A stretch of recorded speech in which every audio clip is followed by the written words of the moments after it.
Chers participants de l'UDA, chers sympathisants de l'UDA, bonjour, bienvenue. Je suis heureuse de vous accueillir pour vous proposer un séminaire sur l'histoire longue et culturelle de notre alimentation. Nous ne mangeons certainement pas n'importe quoi, n'importe quand. Tout cela est un héritage. Nous avons évidemment dépassé depuis longtemps l'idée de simplement se nourrir pour vivre jusqu'au lendemain. Nous mangeons évidemment d'abord et avant tout des aliments signifiants.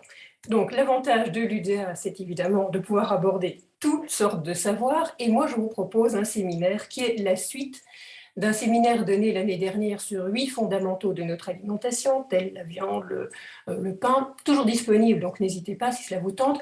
Mais cette année, je vous propose 8 nouveaux fondamentaux de notre alimentation, tels le poisson, les œufs, le chocolat, la pâtisserie, les restaurants, la crème glacée, la nourriture pour les enfants, qu'estime-t-on bon de donner à nos enfants, les bonnes herbes par opposition aux mauvaises herbes, etc. Dans cet esprit que la nourriture doit d'abord être bonne à penser avant d'être bonne à manger, comme le signalait Claude Lévi-Strauss. Nous véhiculons forcément à travers notre alimentation des couches et des couches de sens, de signification, de bagages culturels. Dans chaque séminaire, je donne beaucoup d'étymologie parce que, autant comprendre la langue que nous parlons, les mots ont évolué, les mots n'ont pas toujours existé, les mots véhiculent avec eux tout un bagage linguistique.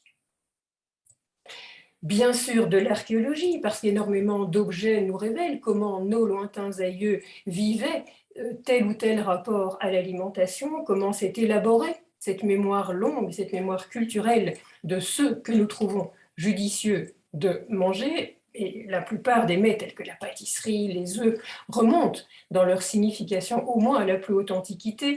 Et que serait de parler d'alimentation sans beaucoup de recettes pour justement qu'elles soient simples, pouvoir les mettre en œuvre, qu'elles soient complexes, pouvoir justement mesurer le soin qui était donné à tel ou tel mets aux époques qui nous ont précédés. Voilà par exemple une recette égyptienne, une recette ici tirée de ce De Re Coquinaria d'Apicius de pain grillé au miel. C'est plein d'idées qui peuvent toujours être actualisées, toujours être mises en œuvre. Et évidemment, je vous propose beaucoup d'œuvres d'art pour voir comment se projeter dans cet imaginaire alimentaire nos aïeux proches ou lointains, des œuvres d'art intéressantes à décortiquer dans leurs détails, à analyser, etc.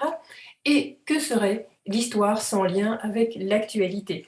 Pas par nostalgie d'un bon vieux temps, mais justement pour voir en quoi nous sommes incarnés ici et maintenant, ce qu'est l'histoire continuant à se faire. Pour chaque séminaire, je vous suggère des pistes de réflexion, de lecture, de vidéos pour prolonger le sujet.